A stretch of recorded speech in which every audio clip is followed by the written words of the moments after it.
How to play Monopoly Go board game. I'm gonna guide you through the process on how to do it. Let's get started. First of all, on your phone, head over to the Monopoly Go app. Launch the app on your phone. After you are in the app, make sure that you are logged in with your account. Once you are logged in, you will see this kind of app interface. Now, in order to know how to play Monopoly Go board game, so the objective is to build a landmark by stacking 4 matching colored blocks on the build square over here. As you can see this square over here, this is your personal mini game board, and there are a few rules and regulations that you need to follow. And how to play is you need to roll a dice first, and after that you can take actions based on this spaces. For that, you can simply tap on this go button over here. The dice will be rolled now, and it will advance a few steps. You need to roll the dice again and see what you get in the reward after that. At certain points, you will receive these kind of rewards. You can simply tap on it.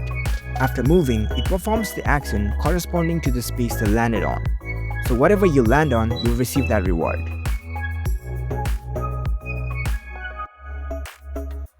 This is the bank high shutdown space, and that's how we can attack other spaces. You can collect this money, and there you go. That's how you can easily play Monopoly Go board game. If you found this video helpful, don't forget to give this video a thumbs up and subscribe to our channel for more tech tips. Thank you for watching.